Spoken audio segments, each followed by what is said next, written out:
Halo teman-teman, perkenalkan nama saya Gesta Sarusya. Saya adalah sanitarian. Nah, di sini saya akan memperkenalkan atau menjelaskan apa sih itu bencana. Jadi, bencana adalah sebuah peristiwa yang mengakibatkan kerugian besar terhadap kehidupan manusia, lingkungan, harta benda, baik yang terjadi secara tiba-tiba maupun secara bertahap. Secara umum, bencana dibagi menjadi tiga utama. Jenis utama, bencana alam, seperti gempa bumi, banjir, tsunami, gunung meletus, seperti itu. Ada bencana non alam, seperti pandemi, kecelakaan industri, kebakaran besar, serta bencana sosial, seperti konflik dan kerusuhan. Setiap jenis bencana dapat menimbulkan dampak yang serius teman-teman, termasuk juga kerusakan fisik, hilangnya nyawa, penyebaran penyakit, gangguan ekonomi, serta kerusakan lingkungan. Seperti itu. Halo semuanya, saya Fatur, saya sanitarian yang akan mengajak kalian semua mengenal lebih dalam terkait apa saja sih yang perlu diperhatikan dan perlu dipersiapkan pada saat tahap pra-bencana. Nah, jadi teman-teman sekalian diingat lagi bahwasannya banjir lumpur lapindo panas Sidoarjo atau lebih sering kita kenal dengan lumpur lapindo merupakan penyemburnya lumpur panas lapindo yang mengakibatkan tenggelamnya setidaknya atau sebesarnya 19 desa di 3 kecamatan di Sidoarjo pada tahun 2006 tanggal 29 bulan Mei. Nah, bencana ini sendiri tentunya membuat panik dan membuat gempar seluruh Indonesia karena ini sendiri mengakibatkan banyak sekali kerusakan lingkungan dan juga kesehatan. Agar bencana ini sendiri tidak terulang lagi dan juga masyarakat dapat menjamin kesehatannya sendiri, terdapat beberapa tahap atau beberapa hal-hal yang perlu kalian perhatikan dalam menghadapi atau melakukan tahap pra-bencana agar bencana seperti lumpur lapindo tidak terjadi lagi, yaitu terdapat 5. Yang pertama adalah membuat hazard mapping.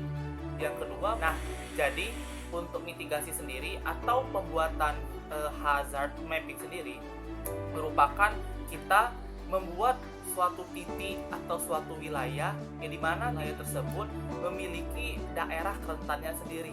Nah, informasi ini sendiri tentunya mempermudah kita atau mempermudah pemerintah juga dalam menganalisis daerah mana saja sih yang berisiko untuk mengalami suatu bencana.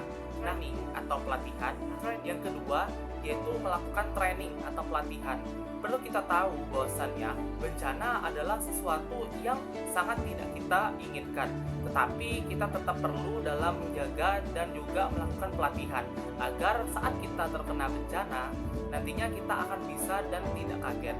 Dan yang ketiga adalah informasi early warning, yaitu informasi early warning. Nah, di zaman sekarang ini, di zaman teknologi, tentunya informasi-informasi yang kita dapatkan itu tentunya mudah untuk didapatkan. Nah, contohnya saja pada handphone, teman-teman sendiri bisa menggunakan atau mengaktifkan fitur keselamatan dan darurat yang ada di HP Anda. Nah, informasi ini sendiri tentunya akan memberikan informasi early warning sehingga teman-teman sekalian dapat menjadikannya sebagai acuan ataupun bahan sebagai peringatan apabila terjadi suatu bencana, yaitu analisis kerentanan. Kita sudah tahu bahwasannya ada beberapa kelompok yang memiliki kerentanan seperti anak-anak, ibu hamil, lansia, dan lain-lainnya. Yang kelima, yang terakhirnya edukasi publik. Nah, tak afdol bahwasannya kalau kita melakukan suatu early warning, membuat hazard mapping, tetapi kita tidak mengedukasi masyarakatnya sendiri. Nah, masyarakat itu tuh perlu diedukasi agar masyarakat bisa tahu dan juga tidak panik pada saat telah mengalami bencana. Oke, sampai jumpa. Baiklah, saya Heja Gloria Taregas sebagai seorang sanitarian yang akan menjelaskan apa saja sih langkah-langkah yang dilakukan saat terjadinya bencana. Melanjutkan penjelasan dari pra-bencana. Yang pertama yaitu pengkajian secara cepat dan tepat. Pengkajian ini dilakukan terhadap lokasi kerusakan, kerugian, dan sumber daya. Pengkajian ini dilakukan untuk mengidentifikasi dampak yang ditimbulkan.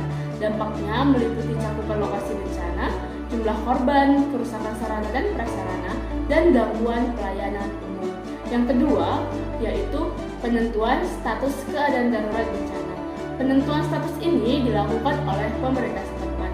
Selain itu, pemerintah juga berkoordinasi dengan Badan Nasional Penanggulangan Bencana Bencana ataupun BNPB dan Badan Penanggulangan Bencana Daerah ataupun BPBD.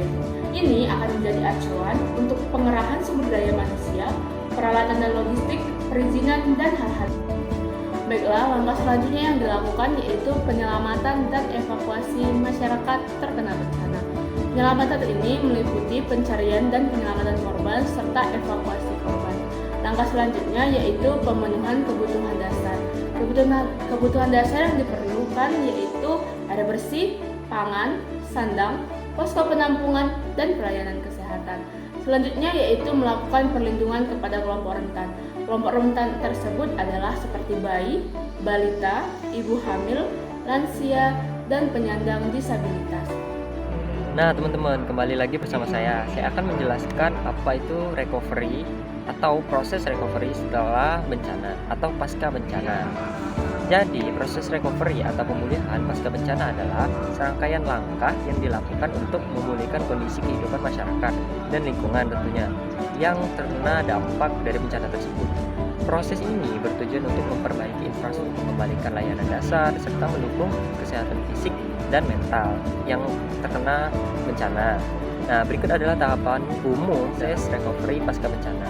Yang pertama ada evaluasi dan penilaian kerusakan. Nah, tahap pertama ini adalah melakukan penilaian cepat untuk mengidentifikasi kerusakan yang terjadi pada infrastruktur, rumah, sarana kesehatan, dan lainnya. Penilaian ini penting untuk menentukan prioritas dalam pemulihan. Yang kedua, teman-teman, ada kesehatan masyarakat.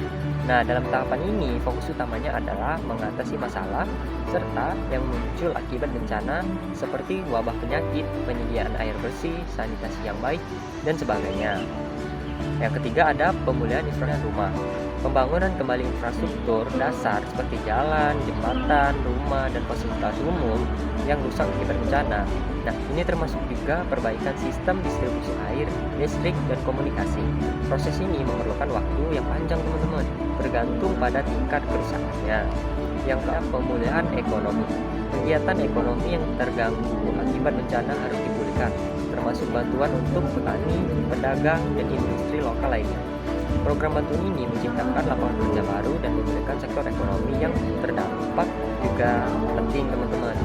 Yang selanjutnya ada pemulihan psikososial, teman-teman. Selain pemulihan fisik, penting juga untuk menangani dampak psikososial yang ditinggalkan oleh bencana ini. Konseling dan dukungan emosional bagi korban bencana sangat penting dalam proses recovery untuk membantu mereka pulih secara mental dan sosial. Yang keenam ada pencegahan bencana di masa depan. Sebagai bagian dari pemulihan jangka panjang, proses recovery ini juga mencakup perencanaan untuk mitigasi bencana di masa depan, teman-teman. Seperti pembangunan yang lebih tahan terhadap bencana serta edukasi masyarakat tentang kesigapan bencana. Seperti itu, teman-teman. Terima kasih.